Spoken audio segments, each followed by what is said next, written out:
Welcome back to part 2 of the SkyBluesExtra season review podcast. Chaps, let's look at the retain list and the players that are going to be leaving the club. Dino, probably one of the shorter retain lists we've had. Shorter release lists, I should say. Yeah, it's just one name, isn't there, mate? the end of the pyjamas, the famed pyjamas. I'll have to stick. I want to get them signed first.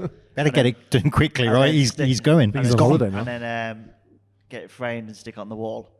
I mean, what a player for us. What a servant to the club for Liam Kelly. Yeah. I actually nearly choked up on our last podcast when we saw the release. I think Ross said to me, like, calm down, boy. Like, it's actually like, yeah, so it's a really tough one to say because I really like Liam Kelly. I think he's been one of our best players basically over the past 10 years that I've been following the club since a kid, but in the last 10 years I've been following. Sad to see him go, but it is a natural end to his career. He's done wonders for the club. Yeah. Captained us to a title. Really, I mean, like that whole period last year of him pushing us through to the playoffs, and then the performances in both playoffs and the final, I thought was superb from him. So yeah, he'll be missed, but we can't forget the memories he's given us and the service to the club. And tough one to take for him yet, but the others can see you later. Yeah, I mean Simon Moore is another strange one, isn't it, Matt? Obviously, he's had a bit of a strange tenure with the Sky Blues. Quite interesting with his post on Instagram. I don't know if you saw that, and Ben Wilson's comment. What was it? What was it? He was sort of saying, like, shame how you got treated, sort of thing. Which I Ben thought, Wilson said that. Yeah, which I thought was very interesting for a player. Considering Ben Wilson's about to go through that same treatment. But it sort of gave me the sign that Ben Wilson might be off, because I don't know why you'd say that if you were staying. Yeah, it's an odd one, that, isn't it? Do you know what I mean? But anyway. You also maybe sometimes, it sounds pretty clear what the message is there, but you never know sometimes either, do you? What he might be talking about there, course. And he might even be talking about the fans. Who knows? You took a bit of stick from the fans after a few struggles in that early part of the season. Choice goalkeeper. How do you expect to be treated? I'm sure Mark Robbins wouldn't have put him in the by being third choice keeper. Yeah, he hasn't gone bomb squad, see down Memorial Park, has he? He's still been involved in match day. No, but not I think squads generally, but in the match day experience, he's been on the pitch. I haven't seen the post. Sometimes we can maybe. Are you saying probably we read into things too much? Well, not you, sure, Dino. Everyone else. We don't do that. You're not the problem there. I just who knows what the full message is behind that? Because as you say, it's a really odd thing for him to say for somebody who at the minute is still attached to the club. So you never know, do you? It could be how he was treated by the fans for a short period of time. Don't think so. Your other thought is maybe he posted it. Pop World Milton Keynes. he was a few WKDs down the line. I don't want to post what I there were a few thoughts, but after Milton Keynes, sometimes it's get himself in trouble again. Like we talked during the season about Ellis Sims with his message with the finger in the ear, and a lot of people can take that the wrong way as well, and you can interpret that a certain way, but we don't necessarily know the full story behind that. So, yeah, an interesting situation though. I'm going to live fact check this. Dino's investigating. Keep talking. The other two players released, Matt, were Demi Lasala and Bradley Stretton, which we didn't really see feature, to be fair. Yeah. I know Stretton had that goal against Milton Keynes in the pre-season, but yeah. I always find it a bit interesting when younger players go. Is it just they're not going to make it and you just spot it early? Because obviously we keep a hell of a lot of them. Yeah. But those two have been moved on for whatever reason.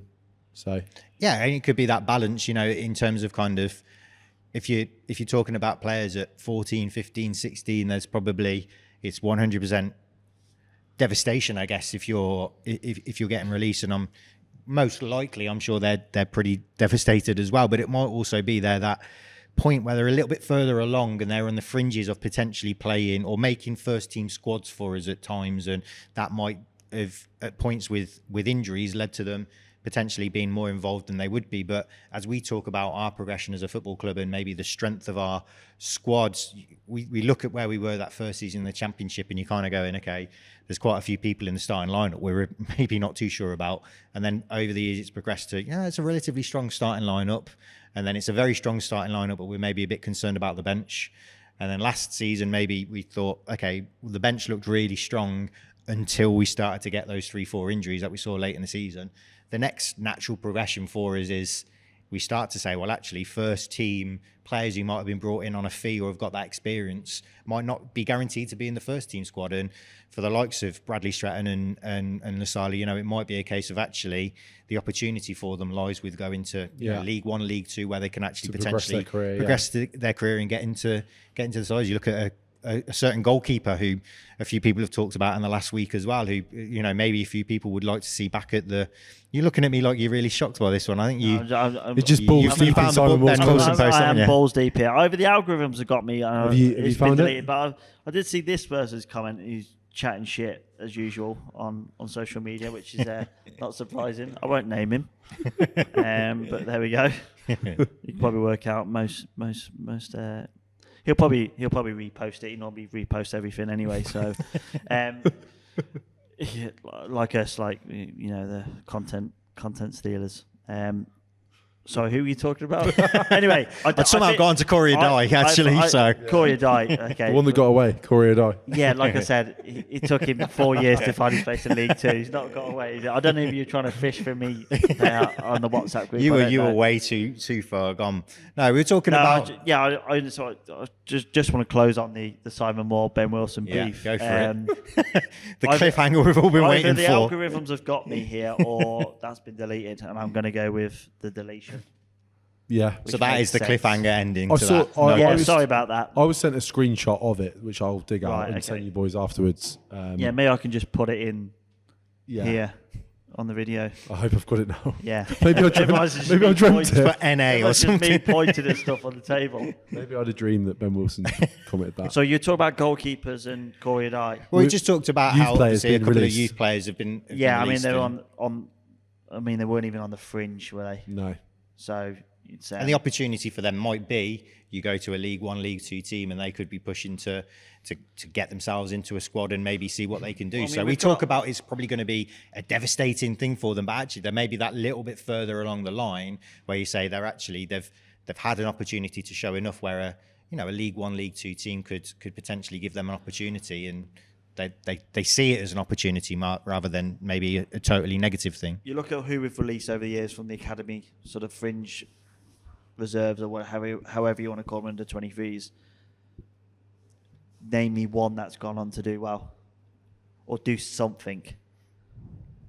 It shows that we've got it right more, I agree. more often. I don't think anybody is too shocked in terms of saying, well, we've let somebody go there who's going to turn around and become a world beater. I should add Marco Rus to this because he's gone to that Hungarian club, hasn't he? Was he? Yeah. Because he went on loan. He's gone permanently.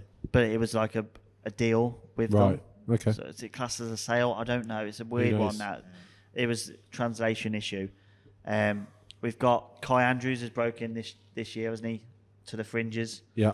It's really hard to break in. A big crew. Just of where we are now. It's hard to break in. 4 years ago. It's going to get harder. That's the point. Yeah, 4 years ago, you could break in. Shipley. Fair enough. If you're a decent enough player, you'd break in. Or Shipley, at least Bayliss. have a couple of appearances here and there, and it's up to you to kick on. Eccles is probably the only one. Eccles is probably the only one who's broken in properly. It's now up to John Nabiku and Lasala to do, not Lasala, sorry, Kai Andrews to do that. That's the next two in the sort of the pipeline. There's no place for charity as much as we all would love to see young local lads come through and get into the first team squad, and that's obviously a massive benefit to us because it's a player that we obviously haven't had to spend a big fee on. If they can come and then become a relevant player in the first team squad, that's massive, and Eccles has got himself into that position, but we're also, we can't force people to do that if they're not quite at that point. So hopefully it's an opportunity for them as well, because as you say, and we've been talking about that progression of where we were in terms of year one of championship and the opportunities that might have been there at that point to where we were last season, but also where we'd hopefully progress to this year. In my mind, I'm kind of going, we want to get to a point now where hopefully there's people who are established first team players, maybe have been at other clubs, who might not But we've changed automatically that be in model, our haven't we? squad. We've changed that model, Yeah. whereas in League 2 and League 1, you kind of rely on 2 or 3 out of 40 to break through. Yeah. Whereas now it's Yeah. like you're lucky to get 1 to break Yeah. through out of 40 And players, also, for one to break through, it means they've been missed by Villa, yeah, Wolves, the catchment area. Leicester. I mean, look Yeah. at Man City have got that American kid. He's 13. They've got first dibs on him for like a £10 million fee at 18 years old. It's like, what? We can't compete with that. No. So that's why. So even if the someone models does make change in regards to academy players, and we've got a lot of, I think it's second year or third year, the class of second year or third year scholars next year. There's going to be a huge amount of people that will leave next year as well, and that's where we'll start to see the academy kind of roll back in that regard, because we're not as reliant on them. It's when we get to the Premier League, then you can start to invest a bit more in the academy again, because you've got the money to do that. Yeah. And the ability to do that. Whereas at the moment we don't have that. What we need is now. We don't need 3 or 4 years. We need now. Yeah. And that's why you'll start to see these players leave. Only the one lone player, second half of the season, Louis Binks, obviously went back to his parent club. Obviously still I think Ross Cooper bought his ticket. Couldn't wait to see the back of him. question marks over whether we'll sign him permanently. I personally don't see anything in it at all. I think he's on quite high wages. So much got talked about after that United game. I think it's you can have those moments, and he was involved with a goal, and he was geeing up the crowd, and that seems to get you to a certain point with a fan base. And you think, if he was somebody who was on a small wage, then you maybe think, maybe we might be a bit more interested. But what is it, 30,000 a week? Rumours 30 grand a week, yeah. The conversation. I like him. I don't like him at 30 grand. No. I like We'll him. we'll get I like him someone, at 10 to 12 grand. we can get someone for a lot less. You can get 2 players for that amount of Yeah. money.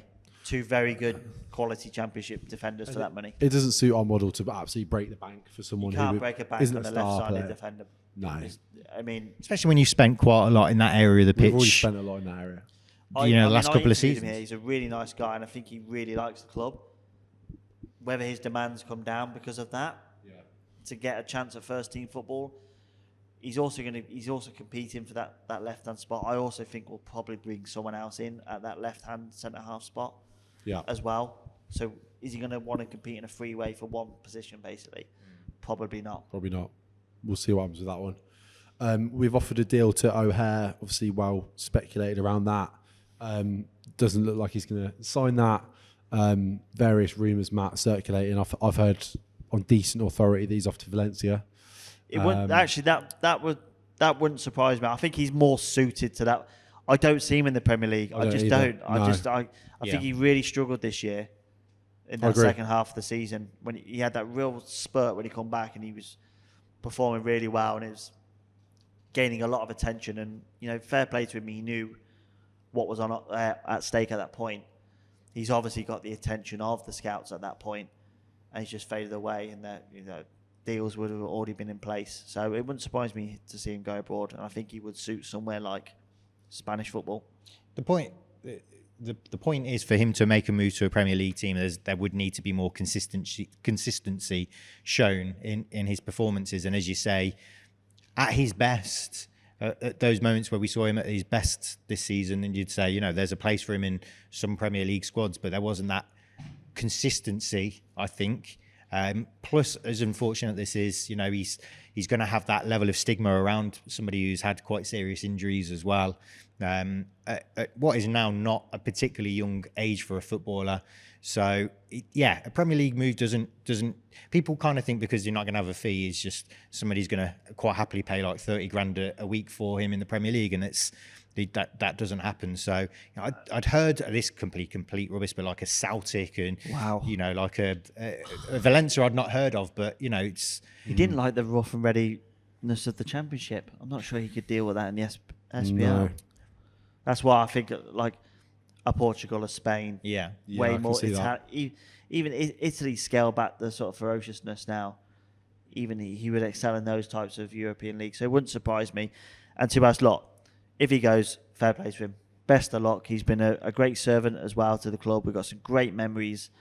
We'll never forget that. He's got a great song. We move on. He'd always come moves back on. very, very positively if he's ever at the course. stadium, Yeah, and he's he there's no welcomes. bad blood no, there. absolutely not. And look, we may have fucked up by not offering him a deal, but we couldn't do it at that point. No, the club dealt with it. Club dealt with it fine. The club dealt with it in the way you'd expect them to. If we'd offered him a massive deal while he was still injured, it would have been the other way around. Everyone would have gone, "What the hell are you doing?" Yeah, what are you doing? Yeah, Doug's a fraud. Yeah, Let's not do that anyway. Of course, But, with hindsight, we could have given him a deal, but No, you know, I think, who hand you're on right. heart could have said they would have offered him a deal while he was injured. And also, he would have still been looking for the type of deal he's That's the looking for point. now. I think more than anything, That wouldn't it's have not just the changed. deal How that we could you offer. value his wages Yeah. at that point. It's not just the deal that we offer. It's the deal that we offer. That's still, people think because he's coming off the back of an injury, he'd have accepted a $5 a week. It's silly, isn't it? How people look at it. He would have been looking at it as a guy who's mid-20s, thinking next contract needs to be a relatively big one, confident in his ability, looking at everything from a positive point of view, i.e. thinking I'm going to come back from this injury and everything's going to be great. And he would have been expecting a contract in that kind of ballpark figure. Whereas, for us, it wouldn't have been sensible for us maybe to look at that kind of salary at that point. So, yeah. And to be fair, he was pretty much on the way to Burnley when he got injured. Was it start of last season? Yeah. So to get what we've got out of him during that period and the rehabilitation from us and stuff, we probably got the most we could get, really. I'm pretty relaxed about the whole situation. Okay, realistically, if he was on a year's contract left and he was going to be sold this summer, how much would we be selling for? I don't think more than £5 million. No, I don't think so.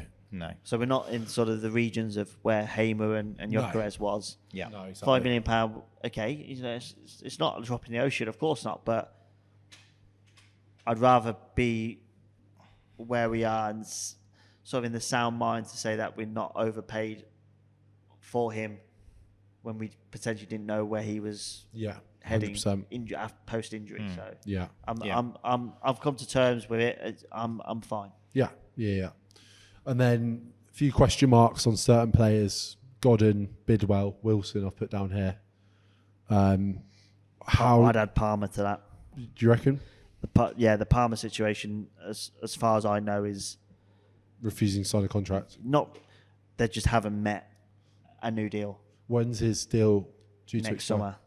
Okay, interesting. So is he one that you would let run down his contract though? Because I mean, how much would you get for Casey Palmer? Yeah, you wouldn't get a lot.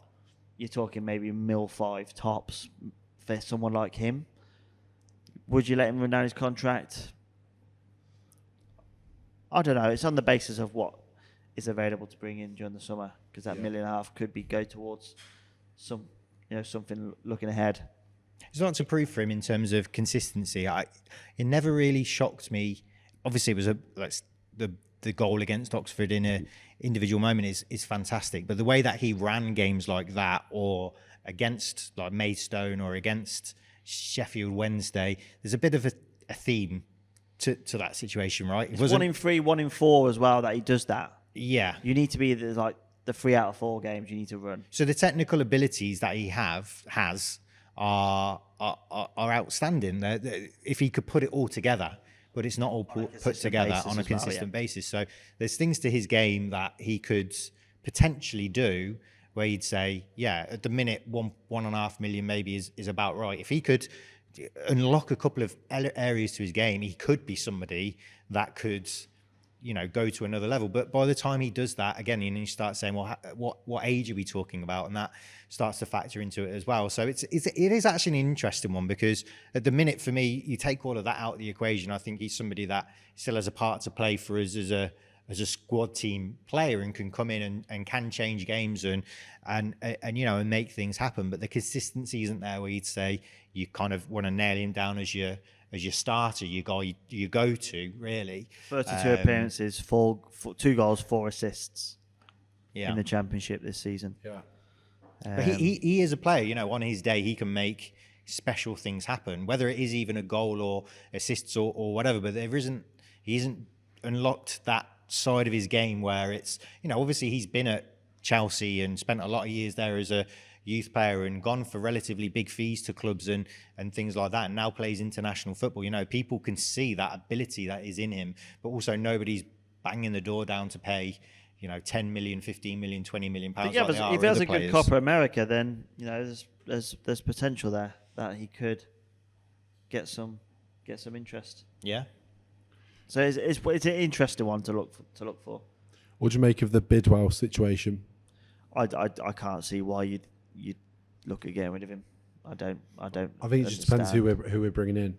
I feel like if we're bringing a left back in, there could be a case where Bidwell says, "I want to move on because I want to start or down not. To him. I want to start or I'm out." If it was down to the club, I wouldn't be looking to replace him personally. Yeah, I mean, if you can have Bidwell as a backup, brilliant. But I think he's done enough to earn the respect starting in the Championship every week. Yeah, there's the respect. I mean, you don't make 500 appearances at the Championship level for no reason. But I think this could be the year where he might not get. He can sense that he won't get a look in if we sign a really good left back. If Burrows comes in, for example, or I would imagine that's an area of the pitch that we're going to, whether it is Burrows or somebody else, that's an area of the pitch that we're going to strengthen. We're going to bring somebody else in, and you talk about obviously whoever that might be, plus De Silva, plus Bidwell. Yeah. There's two players there. There's not really versatility in terms of where else they can play as well. I know certain times Bidwell might have had to have done a job in other areas to help us out of a bind. I think, moving forward as a club, we'd probably want to say we don't see ourselves being in that situation because we've made allowances for that. So there isn't really the versatility there to say you'd warrant 3 just out and out players in that area of the pitch. So but I would agree with what you're saying. I don't think as a club we should be moving on from him because he's done more than enough to be, involved. But it might be one of those decisions that it just makes sense. Yeah, good segue. Good segue. Another segue. Let's dive into the Sky Blues Extra Awards, as voted for by. I think I've got like a drum roll on this machine. I don't want to press these buttons in case something else happens. Probably slagging somebody off. Probably turn it off back. It's your interview with Oggy. Yeah, I've got Oggy on track. I've got Oggy on line 1. Oggy. I'm just. The players are tired. Bullshit. Right, yeah, Sky Blues Extra Awards as voted for by the members of Sky Blues Extra. So the first one, chaps, is Best Game of the Season. The nominations to this one were Wolves away, United at Wembley, Leeds at home and Leicester at home. Some pretty exciting games that we've already discussed. Yeah, in part 1, I think we discussed all of these at length. I don't think there's any... I mean, a rogue shout here, but I'd put the Bristol away again because of how well we played. Best game of the season. That is the random. That is a random shout. Yeah, that can get the award for random shout of the season. How well we played. But it's best game, isn't it? Okay, it's not best performance. I mean, best performance. You're talking Wolves. Dino, best performance is a really boring award. It is. You're putting best game of the season. You want to throw in the ring of the 1-0 loss to Bristol City. No. Okay, all right, fine. I'll look at that. But yeah, all right, fine. But it was a good performance. We lost. No, I think it's like in 10 years' time when you look back, do you have the winners? Yeah, I've got the winners. Oh, okay. You've got the winners on there, haven't you, as well? Well, yeah, in the WhatsApp. Oh, you can see you voted for who. But some great games in there, Matt, weren't there? Yeah. Like we discussed, Leicester at home, brilliant memories, and obviously the cup games as well. Yeah, it's interesting that you kind of have a situation where you have a game like, let's say, Man United, and it isn't automatic that's the winner, right? You've got some competition in there. It was close. But as voted for by the members of Sky Blues Extra, 5/2 here. The winner of best game of the season is Manchester United at Wembley, which I think is fair enough. Yeah, the only 2 who voted for Wolves was me and you, Matt. Yeah. I can't let the fact that ultimately we walked away from that game having not won it not influence my decision. I just, that had to influence my decision, but obviously I also can understand. You might have to free type that in, to be honest with you. As an option. Right, next award is Goal of the Season. We've got a few nominations here. So we've got Haji Wright versus Wolves, Palmer versus Hull. Was that a free kick? I think it was. Free kick, yeah. Palmer versus Oxford, which we've already talked about. Sheaf versus Sheffield Wednesday, great goal, brilliant finish in the league. Torp versus Sheffield Wednesday, that was a great finish in the cup. And Sims versus Huddersfield, and Van Avac versus Watford. I remember that one. Free kick. Yeah. Very early in the season. Oh, early wasn't in it? the season. Yeah. Oh, the Daisy Quite long cutter. range and just Yeah. bottom, Yeah, I got bottom it, of the goal. So yeah, some good goals in there, Dean. Any that sort of stick out in your mind? Yeah, the one that I voted for. Bristol City's goal in that 1-0 Yeah, loss was Bristol. great, wasn't it? Unbelievable goal. I basically got a Bristol Flick-on header. shirt under this. Dicky, what a great, yeah. I've but we conceded that same goal versus them, didn't we? Yeah. So PTSD, stop it. I went for Sims versus Huddersfield. I thought this was a good goal. Unbelievable goal from a guy at the time was riding on the crest of a wave. Early in the season, I'd said I just want Sims to get the ball and just smash it out of his feet because we've seen it so often. And he did this here, and it was just an unbelievable goal. I actually stood up and applauded because I was away. I stood up and applauded the goal because it was so good. It was just an unbelievable finish. Hits with such venom, ferocity, accuracy. It was just a brilliant goal. And then he started to celebrate. Yeah. We didn't see it often from Sims, but he started to come up with a celebration at that point. I think the guys, because he started to score a bit more after that, didn't he? The team must have said to him, "Come on, Ellis, you need something." And then You might need to rethink it as well in the summer, right? The S came out like Superman, didn't it? But Maybe a rethink I thought it was a one. great goal. Any highlights for you, Matt? Who Who did Matt vote for? Matt went for went Torp. Torp. That Yeah, was I a good just goal. That. another goal to throw a random one outside of what was voted just for another Torp moment is that goal against Plymouth. Just so I don't. The only pass I can compare that to is the Sheaf pass for Luton for Gyökeres in the 2-2. So the Torp pass for I think it was the goal to make it 1-1. Sims, was it? Sims, yeah, kind of. Dino's looking. I He's still actually thinking can't Bristol remember City. this. Can't get it out of his head. Kind of bobbled it. It ends up bobbling in off his body after the first shot. Good save from the keeper and gets the rebound. But the ball from Torp on the left hand side, just the shape on it. I don't know why, but Dancing with Mario has just come up on my YouTube. It's a bit odd. Must have been the last video I Targeted watched. ads, mate. It is. Top 10 Pokemon. Just appreciating that moment for a ball from Torp was unbelievable. Yeah, I did go for the Torp goal against Sheffield Wednesday. Sheffield Wednesday. Obviously, similarities to the goal with Palmer against Oxford. Just the pureness of the strike. The reason that I probably would have edged towards Torp is because it was the moment of it as well. Like that was his first game, and he was we've got somebody here. You know that kind of moment of this guy can really, the technique that he's got is unreal. Watching him, strike the ball from 35 yards out, that pure, that clean, and I think that's what edged it above the Palmer goal. I've lost it back to this. The highlight of this Torp ball. It's a great ball. Do you know what? I completely forgot about this. What unbelievable ball! Right, that's a great ball. The only one I can compare it The to, vision like I say, for is that. Sheaf against Luton. Yeah, with I remember that. Gyökeres. That was a brilliant. But as a ball, I was just watching it at the time, thinking that's a great pass of the season. That one? Oh, it's got to be up there.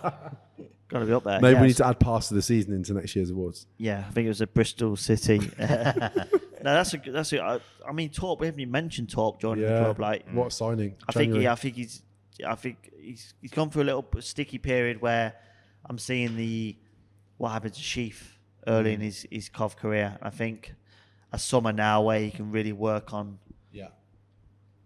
Just timing more than I actually just think I don't think it's a skill issue. It's just timing. I think if he works on that during the summer, I think we've got a real top quality player on our hands. Agreed. So, this was a very close vote, the goal of the season, and we actually have a tie. So this year's SkyBluesExtra goal of the season is shared between Torp at Sheffield Wednesday and Haji Wright at Wolves, which I don't think was like the best goal for the actual goal itself, but the moment and the build-up. More than anything, yeah.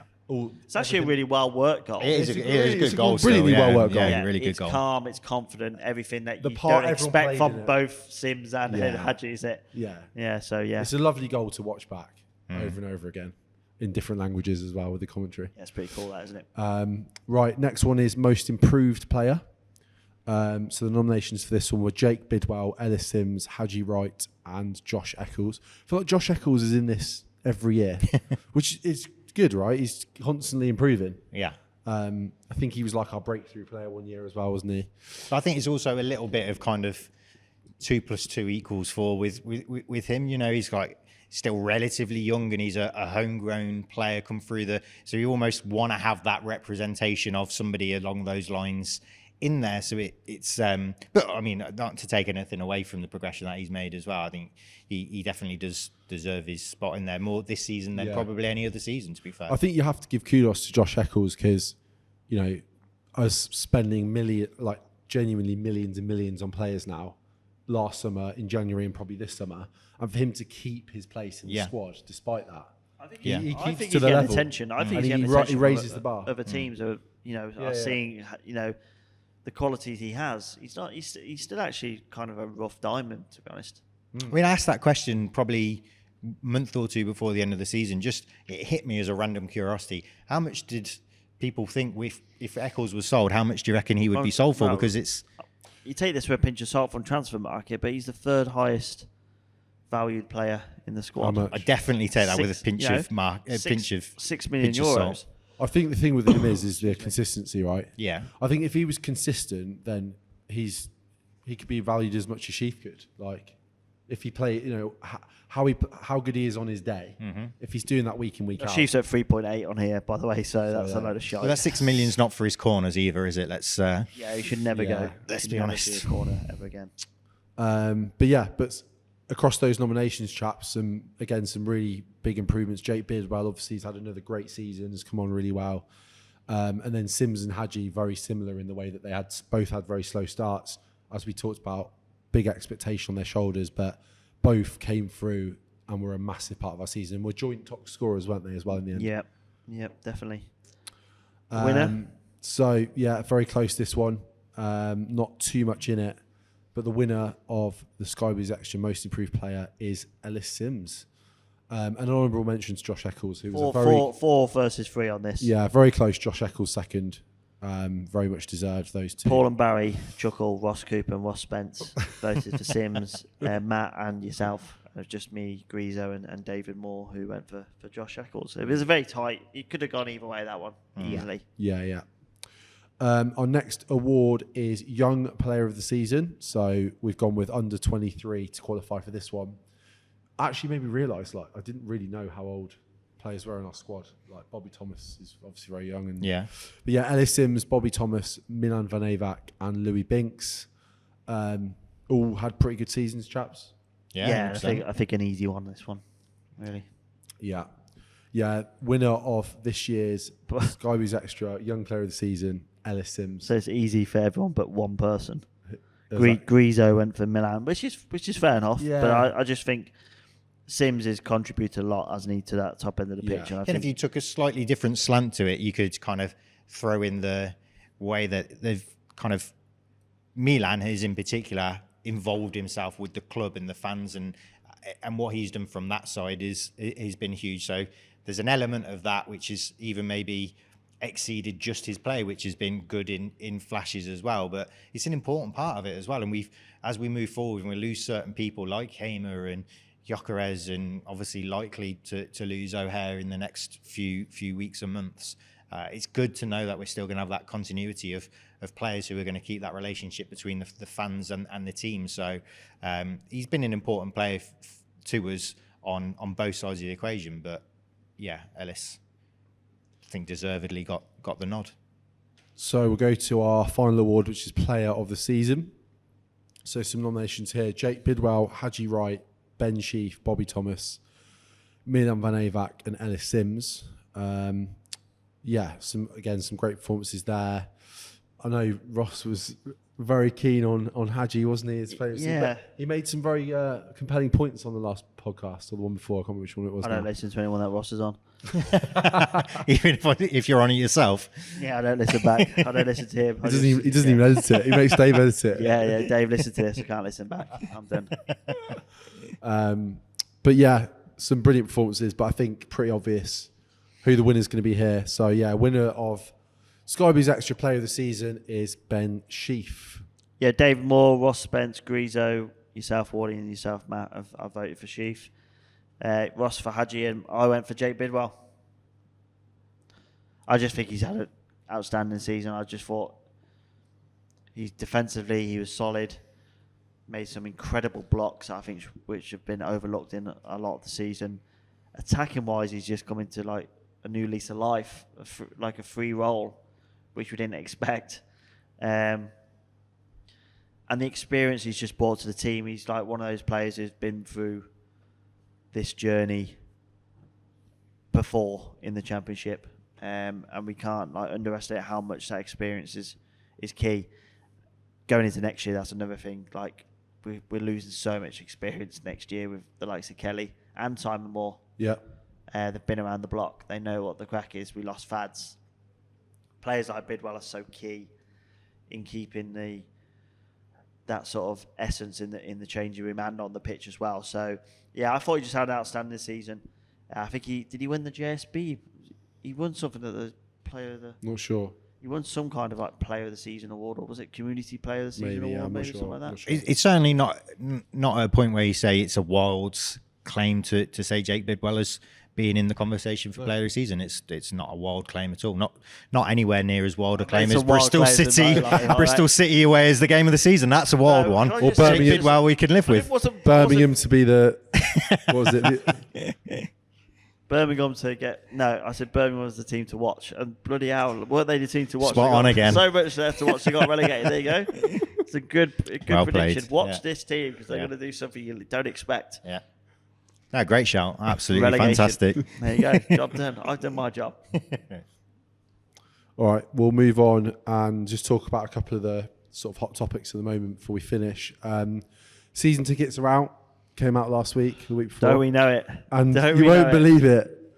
Dean Atkinson has gone and got himself a season ticket, and he's now got himself some priority points. Yeah, 200 of the big smackers going my way. Absolutely balling. He wants some kind of physical ticket, don't you? So you can roll in those points. I want Doug to present it to me on the first game of the season on the pitch. So yeah, with your points. Here we go. First season ticket for I don't get to go to as many games because of my job. It's just part and parcel of it. But next year I'm going to make the sacrifice as much as I can. I'm putting my money where my mouth is, helping the club financially. That £400 can hopefully go towards something. Some new balls or something. I don't know. A DVD to commemorate the Bristol City away game would be. Yeah, that's a money spinner if ever I've heard it. To be fair, game, I'll tell you now. So yeah, I'm in. This is my first season ticket since. Oh, jeez. Since this shirt was our kit. Hummel wasn't even in the picture at this point. Shirt. Oh, sorry. Yeah. The pony shirt, if you're listening, not watching. We got relegated to League One. So great omen going into next year. Nice. 2012. Cheers, 2012, Dino. yeah. It was a tough year. But yeah, my first season ticket since then. So yeah, I'm excited. That shows you how much I'm looking forward to next year and what to expect. And good to see prices be frozen, Matt. Obviously, Doug sort of, I guess absorbing some of the increasing costs around the club and freezing the prices for fans. Just hopefully encourages more people to buy a new one if they haven't, and obviously renew if they have had one. So hopefully we can see an increase again this year of season ticket sales. Yeah, absolutely. There's no reason to suggest we wouldn't. We haven't finished. We're not coming off the back of a playoff final defeat, but we still that still lives in the memory for a lot of people, and we've certainly clearly progressed as a football club. We've reinvested a lot of the money that we've received in transfer fees, and we're pretty confident we're going to see that continue this summer. But all those touches that we see around the stadium, around the city, to kind of make it just feel like an experience to go to Coventry City games, and it's not just a thing you go to on a Saturday because it's the local team and you're going to watch us get battered by some team or whatever. The whole experience now is far and away above what it would be, let's say, 5, 6, 7, 8 years ago, and go back even further. We weren't even playing in this city certain seasons. So, everything for me, points towards saying there's no reason why we wouldn't extend on that record that we set. Obviously, this season that we're talking about now, I don't know who would be watching this season in some of those moments and saying, "Do you know what? I'm not going to bother next season." I would imagine it's only going to go the other way. You're right, and because I'm on the precipice of obviously getting tickets, I look at the state of what happens in the semi-final and trying to get a ticket. Just having a season ticket gets you in that window. It's like, Semi-final was all right. It was the quarters. yeah, it's those kind of things. They all sort of start to come into effect, and that's only because we've had some success now. You're right. People will be looking at it and going, I want a bit of that. And, I think it's a good business decision by Doug to keep the prices where they are. And it must have been tough to do that because other clubs have raised them. Yeah. We are, financially stricken in certain ways, both as a club and the fans. So it's, I think it's not just a gesture, but a sensible business decision. And most of the things Doug has done so far, there are a few question marks, which we'll get into in a second. Looking at the agenda, most of the things he's done has been top notch so far. Yeah, no, it's been interesting, his approach. Obviously freezing the prices, but then he kind of means business, and that's the key word, Tom. Business. He's a businessman. He's a businessman, but that means he's trying to run it as a business, and he's making decisions that don't always the fans don't agree with straight away. A bit like when the point system first came in, people were a bit funny about it. Whatever. Still funny. I still think there's ways that we can improve that. Yeah, of course. But all these things he's brought in are generally moving. They're getting us level with other Championship clubs in terms of being a proper club. I think they're getting us level with Premier League clubs in exactly. certain And regards we've got to be prepared for that. We all talk about trying to get to the Premier League. Well, we can't just go up as a League Two club. We need to be at those levels behind the scenes. Obviously, some of the things that he's put in terms of the family zone restrictions has been interesting. Obviously, people have kicked off a little bit about it, but again, I think they're right to kick off. Yes, because I feel like in principle it's a good idea, but I think the execution has been a little bit lackluster and poor. Yeah, and it's going to be interesting to see how it actually plays out over the season. I get the idea behind it. I understand it. There are people that do take the piss. I understand that completely, but there are people in situations that are not taking the piss, and it's going to affect them. Yeah. So how is it policed? Those are questions that are going to be answered in the future, of course. I read the other day, I don't know if this is true with the terms and conditions, that Sarah had 2 kids in the family zone and I only take 1 kid, then I have to pay a full price ticket. Is that right? Something like that. But I think there's some bits missing of the information of how the exchange system would work. Yeah. Because I you get penalised. I think the point is that if you put it on the exchange, you get credit for a ticket or something like that, is my understanding. But so at what point do they take the ticket off you?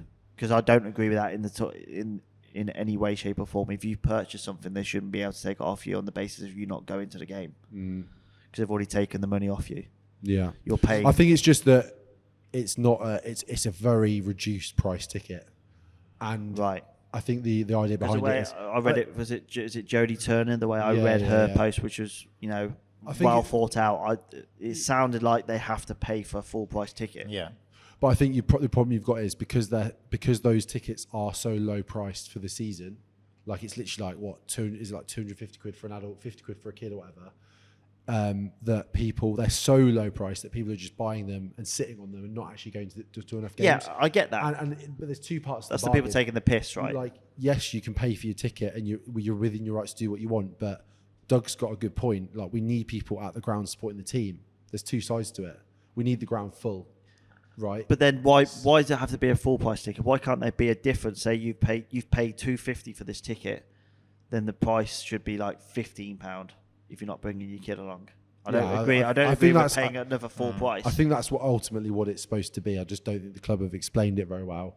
And it's one of those where the club brings something in and they haven't figured the exchange out yet. So they're there'll be an exchange. Yeah, that's poor. No one has a working example of how it'll work.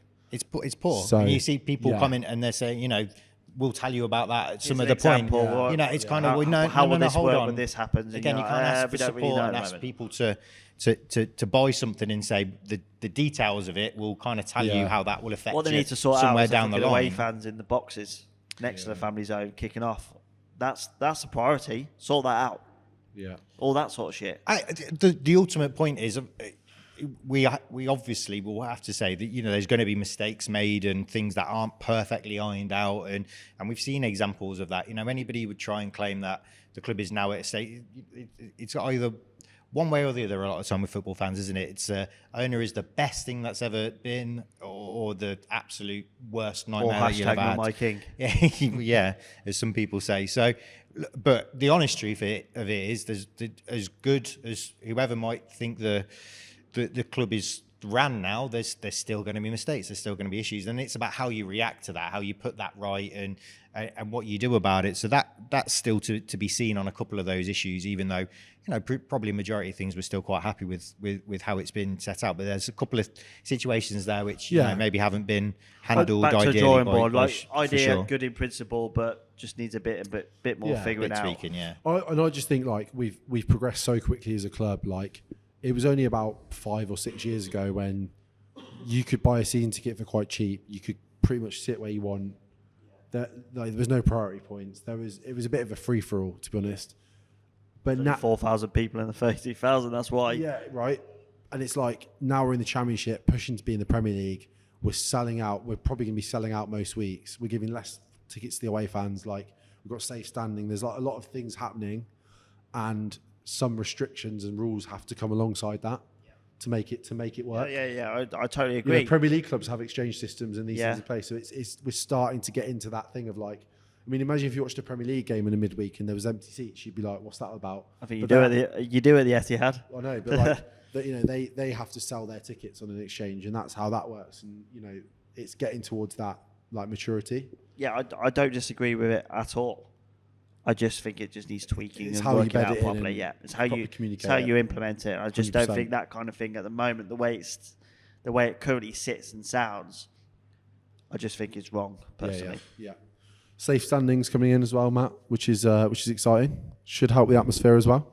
Yeah, fantastic. You know, again, we talk about Doug King and the way the club is ran, and yeah, ultimately it is done like it is done in a business model way, right? It's done in the right way, but also the business model has, I guess, identified that a lot of things that are going to benefit the success of the club is kind of tying into the emotion of the love of the football club, and those little tweaks of even just signage and what you've got going on around the stadium, and those little tweaks of things that you can do around the atmosphere. One of the biggest developments of this season might even be the fact that we've obviously developed to play a certain song at the start of games, and the way that helps atmospheres and certain teams, you know, stealing those songs, Yeah, and I was people gonna having say. issues with that.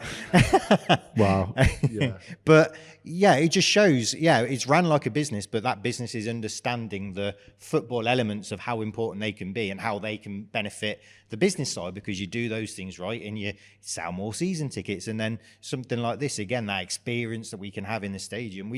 I've experienced more brilliant atmospheres in that stadium in the last 2, 3, 4 seasons than I would have experienced in the previous 14 years there combined, right? And that's all a sign of reflecting on what works and extending on that. So yeah, you know, the safe standing is clear and obvious realistically that it's something that people want, and it might take again a little bit of time to get to the perfect solution of where that is and how it happens and everything else. There was a fan vote and then they went against it. Yeah. This is mad. But Yeah. But then there's other factors. there's I think factors that- that safety and there's all that sort of stuff. I factors understand that, with the stadium that we don't know about, and obviously being tenants of the stadium, that's always the problem. Yeah. Like I heard rumours of things to do with like concerts and stuff like that, and we can't just do what we want, unfortunately. But I think it's all moves in the right direction. And, Yeah, you know, 100%. and again, it's about bedding things in. Like if Singer's Corner has to move around a little bit, and then they start extending Singer's just Corner. having the ability to actually do stuff there. Yeah. I mean, We can't where was that complain. channel of communication Yeah. under Sisu? Yeah. Oh yeah. I mean, if you I mean, said Doug, that, or was Doug King, I don't know. Doug if you'd King, said that a Sisu, few I years don't know. ago, we're going to have safe standing in the corner. You know, we're If going to you said we have a logo in the ground, a few years ago. Just You'd be taking that. What are you talking about? Yeah. Or have a ground. To play. Or have a ground, yeah. Anything really. Playing golf, Pitch, yeah. a ground, whatever. All right, let's talk about aims for next season. Like, Dino, genuinely, how are you feeling about next season? Like, do you genuinely think we're I'm positive. push for toes? Yeah, big. I do, and 2 reasons. I think the summer transfer window is going to be key, because if we bring in 7, 8 quality players to add to what we've already got, which for a vast majority of the season was really good last year, I think you've got to be looking towards those top positions. Secondly, I don't think the league is as strong next year. It's still going to be difficult, don't get me wrong. I think it's more difficult than last year. Yeah. When we got to the playoffs. Playoff season, yeah. But not as difficult as this year. Yeah, I agree with you. And if Southampton or Leeds, one of them don't go up, there will be a fire sale on either of those clubs. Well, one of them definitely won't go up. Yeah, sorry. Yeah. So there's going to be a sale at some point. So they're going to automatically be weaker. Yeah. And already looking at retain lists and stuff, I think Norwich look weaker for the people they're losing.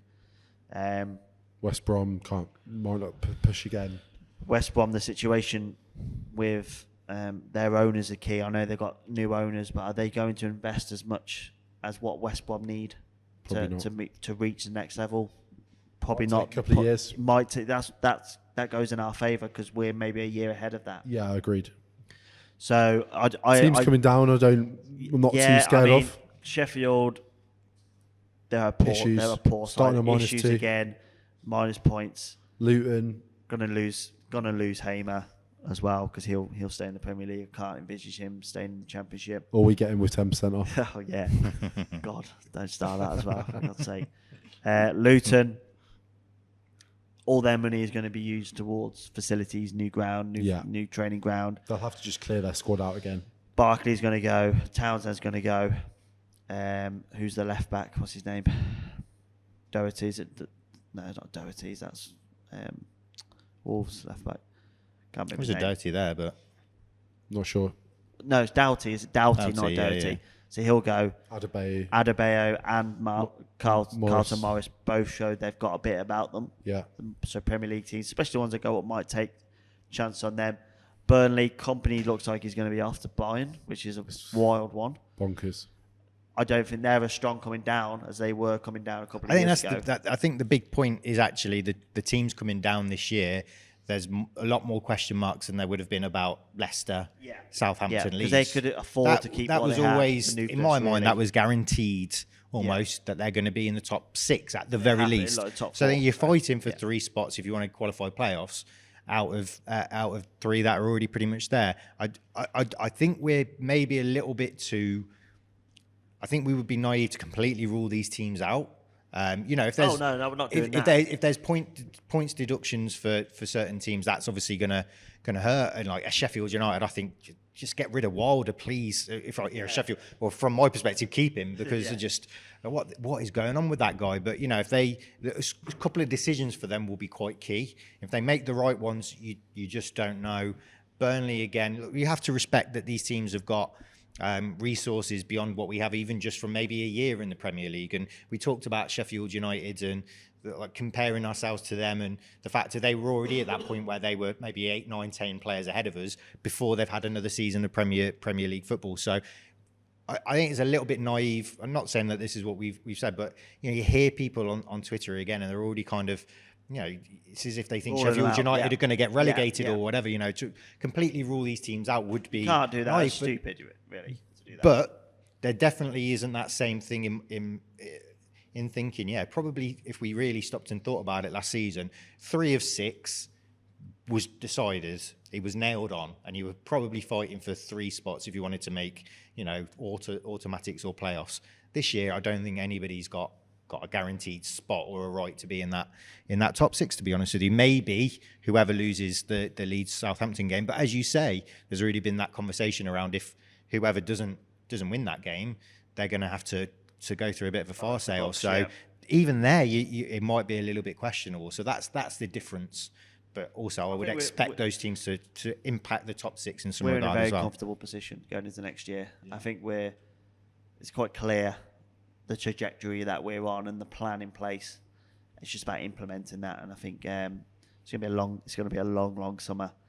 As things are going to change quite quickly for every club. So, be interested to see how it plays out. The Euros being on doesn't help at all to get teams settled and stuff. Players are going to be travelling. We've got Gold Cups. We've got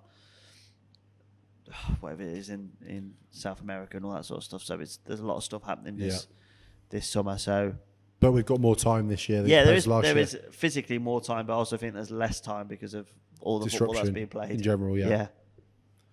Any final thoughts, chaps, on this season or looking to next season before we finish? Feeling positive? Just excited, really. I'm not. It's going to be nice to get a bit of break from football. I think. I think we all need that as well. Football anyway, especially after Wembley. I don't particularly like international football, but I'm going to enjoy the summer. I'm just intrigued to see how we go about adding to what we've got. There's a few question marks over positions. I want to see solid additions in goalkeeper, right back, centre mid, right mid, and striker. I want to see solid. If I see something along those lines, I'll be very happy going into next year. Rob Dickey. Stop him scoring against us, right? The same goal every year. Might as well. Offer him a contract. To be honest, actually, I wouldn't mind Rob Dickey in our football club. I think he's a good player. Yeah, a bit of experience would be good, wouldn't it? Yeah, experience. We need some experience. Yeah. A couple of old heads. This is what I've been saying to people. Like, I love our model of signing young players, but this could be the summer to go out and sign like 2 or 3. We're 100% going to need. Goalkeeper for me. If we've got a goalkeeper who's got a bit of experience. Scott Carson, mate. He's about 44 now, isn't he? He's got a lot of silverware. He's on the bench for a long time, hasn't he? 5-time Premier League winner, Champions League winner. He's played less for Man City over the last 5 years than I have. So it's he's doing well for himself. Ross Spence said this, but he said John Ruddy, but I like the idea of a John Ruddy. Yeah. Maybe younger version in goal. I think the point, we've obviously said we've set ourselves up with a really good base. We've spent a lot of money. We're probably going to spend, and we're going to spend some more money this summer. I think we can be relatively confident, but we also know with the players who are maybe coming to a bit of a natural end at the club, even though it's not a huge amount of players, combined with the fact that we probably would say we were 4 or 5 short this season already. So you kind of go, okay, 4 or 5 plus the 4 or 5 maybe who were influential to some degree in the first team at some points of the season. You do start going, realistically, it's probably going to be at least 7, if not 8, 9, 10. And then you start saying, okay, there might need to be a bit of creativity around that because we're probably not going to spend as much as last summer. So, there's going to be, some of those are going to come in for decent fees, but also a little bit of creativity around. This is why I know it's a bit silly season and who knows any truth, but Brown from Preston, to me, I would be more than happy about that. Somebody with, as we say, a couple of players with that experience and they know what they're doing at this level, because we're not just going to go out and buy 10 players all for like 3.5 million a piece each. We need some of those to probably come in on free transfers. If you can get ones who are going to come in and still shown as of recently as last season that they can do a good job in the championship, then tick a couple of boxes, 2 or 3 of those as well. We've got the flour, we've got the eggs, we've got the cake tin. It's about now adding the icing, maybe a bit of fruit and the cherry on top. That's what we're. So what we're going to finish on. Summer, What a great way to end, Dino. Lovely. That's all we've got time for this evening. So thanks to Matt and Dino for struggling through. Thank you for the season. It's been a great year. Another enjoyable lots year. of ups and downs on the pod. Yeah, a bit of fun. Hopefully everyone's enjoyed it. So we'll Tom was on the beach for most of it, obviously. Listening to us. A lot more listening than talking this year, which is quite nice actually. Yeah, it was quite nice. Just long bus journey. Dino and Ross and Matt in my ears. Still made the semi-final programme, didn't you? Yeah, came back with the semis. Yeah, how's this work? We do all the work and he just swans in. Programme. I did on it. You showed the fact that you'd obviously were in something that week, and I was like, that's great, brilliant. Didn't know what it was until I opened the programme on the day. And there he is. Okay, there he is. Yeah, I was putting it in the group straight back from Rio. Anyone want to do this? Everyone was like, "No, I'm too busy." I was like, "Don't worry, lads. I'll step in." I'll do it. I'll take the limelight. Message was deleted about 30 seconds after it was posted. Yeah. But yeah. Been a great season. Massive thanks to the Sky Blue Tavern for supporting us and obviously providing the venue for this evening and their continued support. Tons of upcoming events here at the Tavern. So they're doing something for Ascot, so have a look at that. There's, of course, the Champions League final, the FA Cup final, the playoff final, and there's, of course, the Euros coming up as well. So tables will get booked in advance, so do make sure you get your spot secured here and for all the action across the summer. And just a final thank you to our listeners for all your support this season. Really appreciate all of your support. And we look forward to being back here in July to preview what is shaping up to be another very exciting season for the Sky Blues.